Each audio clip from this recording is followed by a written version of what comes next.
Hi there, Jonathan Ratchik from Kramer, Dunleavy, and Ratchik. What I do is I help people who've been injured due to the negligence and wrongdoing of others, which is always my empathetic way of saying that I am a personal injury attorney. I get asked two questions more than any other two questions that I get asked in my practice. The first one is, what is my case worth? And the second question is always, how long is this process going to take? And my answer to that is very oftentimes unsatisfactory answer of it depends. How long a case will take to finish from beginning to end really depends on so many different moving parts that it's really hard to pin down exactly how long any specific case will take. But I'll try to give some insight as to, at least in my 25 plus years of experience, how long cases typically take from beginning to end. And I think the best way to understand that is to go through the process that a case can take from when a client first hires my firm to represent them in a personal injury action until the very end, which would be a trial. When a case comes into my office, one of the first things that an attorney does is perform some investigation, some due diligence to make sure to perform an investigation into the site of the incident, obtain witness statements, medical records, and that can take anywhere from a few weeks to a few months. Once those medical records come in some cases that are very straightforward, or perhaps with limited insurance coverage, those types of matters can be resolved in a matter anywhere from 3 to 6 months. It's possible. But more often than not, if a case can't be resolved, what they call in claims, then a case needs to be put in suit. And when a case gets put in suit, that necessarily prolongs the amount of time a case is going to take to get resolved.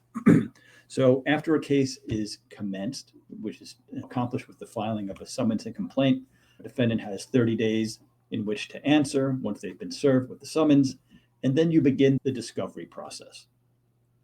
And the discovery process is exactly what it sounds like. It's where each side is discovering the merits or the facts underlying their claims and defenses.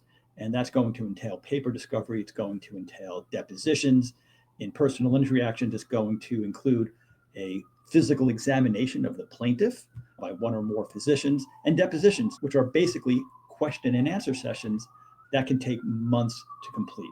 Depositions of the plaintiff, sometimes on more than one occasion, more than one session. There can be depositions of more than one witness on behalf of the defendant. And once the whole discovery process is done, which can take anywhere from 6 to 12 months, it can take even longer if there are multiple parties. I've had some cases where discovery has lasted years. The case is then placed on the trial calendar. And the best way to think about what the trial calendar is that the cases that get called to trial in New York State, it doesn't matter how old your case is, okay? What matters is, when did you start waiting in line for a trial date? And you can't start waiting in line for a trial date until your case is on the trial calendar, and you can't get on the trial calendar until you've finished with discovery. So that whole discovery process that can take 6 to 12 months, sometimes even longer, once that's done, then and only then do you get to start waiting in line for a trial date, or get to put the case on the trial calendar and wait for a trial date. And once it's placed on the calendar, oftentimes what happens is that one or more parties is going to file what's known as a motion for summary judgment, which is where a party asks the court to make a decision based upon uncontested facts. Usually it's a motion to dismiss the case on various legal grounds.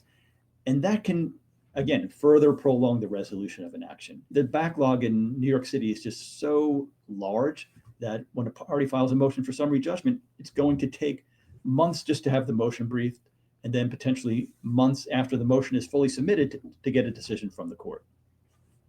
Assuming all that goes smoothly, or even if there's no motion at all, you're probably looking at anywhere from 6 to 9 months from the time that your case gets placed on the trial calendar until you get called in for a pretrial conference.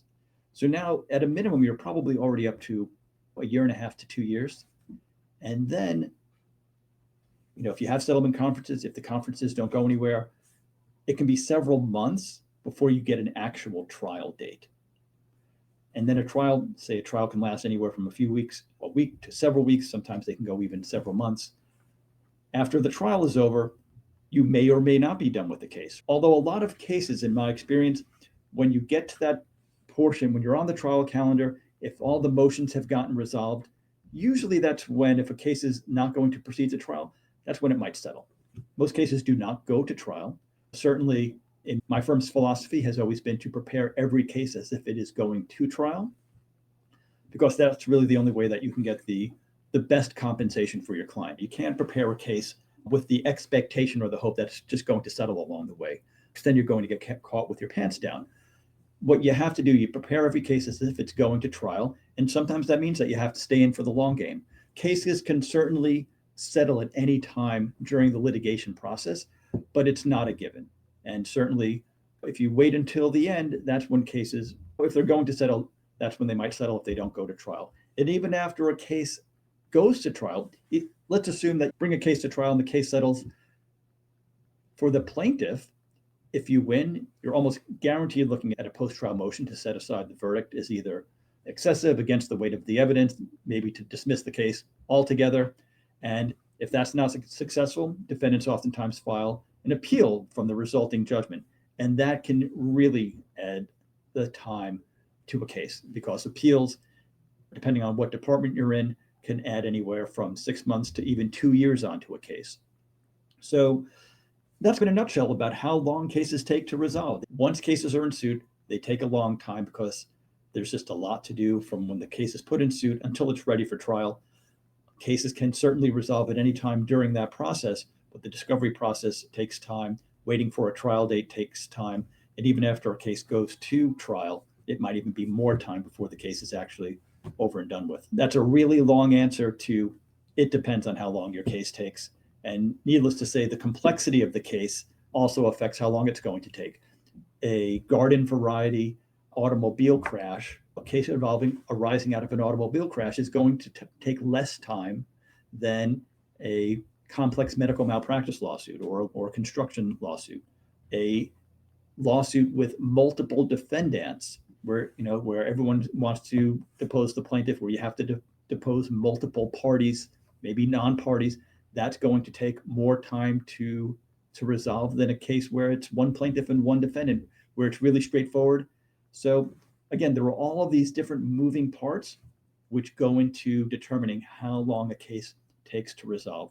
But one of the things that really sets Kramer, Dunleavy, and Ratchik apart from a lot of the other firms out there is that we move our cases. When you work with us, we have a dedicated team, myself, who focuses on your case and knows everything about your case and ensures that it moves ahead as fast as it can. It doesn't make sense to push a case just to be not ready for trial a year or 2 years down the road. That is something that sets us apart, and it certainly, I think, is reflected in the results that we get for our clients, and certainly for the satisfaction that our clients get for the results that we get them. I hope you enjoyed this webinar, and we'll be speaking to you soon. Certainly, if you have any questions, you can reach out to me either by email or over the phone. Thank you.